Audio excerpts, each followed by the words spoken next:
गांधी के ब्लंडर की। देखिए, जय हिंद की सेना आज 1-1 इंच के लिए ना 56 इंच का सीना दिखाई है। 56 इंच का सीना। इसका सबसे बड़ा उदाहरण गलवान। जब चीन की सेना ने गलवान में घुसपैठ की कोशिश की ना, तो जवाब में भारत की सेना ने ऐसा पराक्रम दिखाया कि चीन के गुरूर की गर्दन तोड़ दी। ऐसा पराक्रम कि चीन की अब घुसपैठ करने की हिमाकत करने से पहले ना 100 बार सोचेगा। गर्दन की हड्डियां तोड़ दी थी हमारी सेना ने। 1-1 इंच के लिए 56 इंच का सीना दिखाती है हमारी सेना। लेकिन जानते हैं, दुख होता है, स्वतंत्र भारत के इतिहास में ऐसे कई उदाहरण भी हैं जब भारत की जमीन ना प्लेट में सजाकर दूसरे देशों को दे दी गई। ऐसा ही एक वाकया लगातार आप नाम सुन रहे होंगे, कच्चथीवू, ये द्वीप, कच्चथीवू द्वीप, ये नाम आप पिछले 31 मार्च से ना लगातार सुन रहे होंगे। प्रधानमंत्री नरेंद्र मोदी ने 31 मार्च को मेरठ की चुनावी रैली में इस द्वीप का जिक्र किया। प्रधानमंत्री ने बताया था कि कैसे कांग्रेस की सरकारों ने अपने ही देश का एक महत्वपूर्ण द्वीप श्रीलंका को ऐसे ही सौंप दिया था, ये कहते हुए कि ये द्वीप तो निर्जन है, इसका कोई स्ट्रेटेजिक इंपॉर्टेंस नहीं है, रणनीतिक महत्व नहीं है, भारत का हिस्सा दे दिया। जबकि ये द्वीप 281 एकड़ में फैला एक आइलैंड है, भारत और श्रीलंका के बीच समंदर के बीच ही स्थित है। कच्चथीवू द्वीप 1.6 किलोमीटर लंबा, 300 मीटर चौड़ा है। भारतीय तट से यह द्वीप 33 किलोमीटर दूर रामेश्वरम के उत्तर पूर्व में स्थित है। रामेश्वरम श्रीलंका के जाफना से इसकी दूरी करीब 62 किलोमीटर। देश आजाद हुआ तब हमारे पास था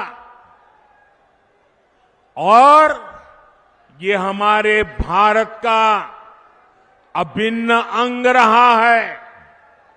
लेकिन कांग्रेस ने 4-5 दशक पहले कह दिया कि ये द्वीप तो गैर जरूरी है, फालतू है, यहां तो कुछ होता ही नहीं है।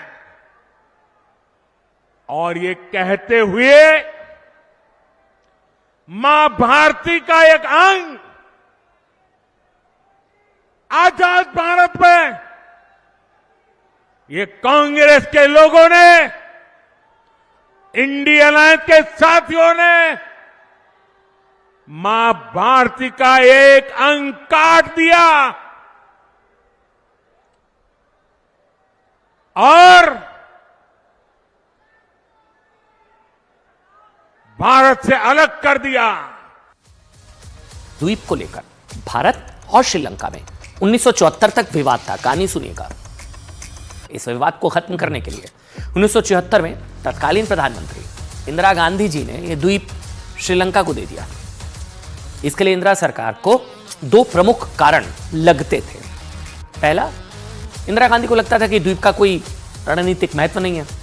दूसरा कारण ये, ऐसा करके भारत और श्रीलंका के रिश्ते मजबूत होंगे। एक्सपर्ट्स बोलते हैं कि रिश्ते मजबूत करने के चक्कर में अपनी सॉवरेंटी, टेरिटोरियल सॉवरेंटी को कॉम्प्रोमाइज नहीं किया जाता। जबकि एक्सपर्ट्स यहां तक कह गए कि कच्चथीवू द्वीप श्रीलंका को देना एक बहुत बड़ा ब्लंडर था। ऐसे ही मणिपुर की कबाब घाटी 1953 में नेहरू सरकार ने म्यांमार को सौंप दी थी। सिंधु जल समझौते के तहत भारत का पानी पाकिस्तान को दे दिया गया और 1962 के युद्ध के बाद भारत के बहुत बड़े हिस्से पर चीन के कब्जे को नेहरू ने यह कहकर स्वीकृति दी थी, कोई इलाका तो बंजर है, वहां घास का एक तिनका तक नहीं उगता। इसलिए आज इतिहास के रियर व्यू मिरर के जरिए आपको जानना चाहिए कि इंदिरा से लेकर नेहरू तक भारत ने क्या क्या गवाया, कब कब गवाया, कितना गवाया। साल 1947 में जम्मू कश्मीर के 78,000 वर्ग किलोमीटर, कितने 78,000 78,000 वर्ग किलोमीटर क्षेत्र पर पाकिस्तान का कब्जा हो गया। साल 1962 में जम्मू कश्मीर के 38,000 वर्ग किलोमीटर क्षेत्र पर चीन ने कब्जा कर लिया। साल 1963 में पीओके वाले कश्मीर का 5,120 वर्ग किलोमीटर क्षेत्र पाकिस्तान ने अवैध रूप से चीन को दे दिया। उस समय नेहरू जी प्रधानमंत्री थे।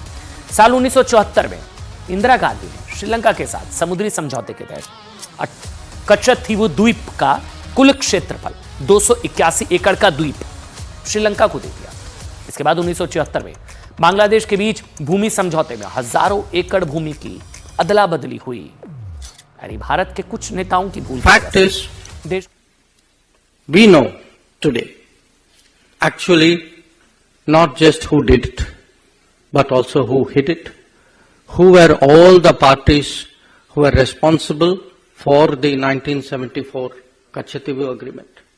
Also, how the fishing rights were terminated in 1976. In the last 20 years, if 6,184 fishermen were detained, if 1,175 boats were detained, you all know who is responsible. अगर कोई मैं आपके घर का नाम बदल दूं तो मेरा घर बन जाएगा क्या? अरुणाचल प्रदेश भारत का स्टेट है, पहले भी था, अभी भी है, आगे भी रहेगा। तो ये नाम बदलने से कुछ नहीं होता।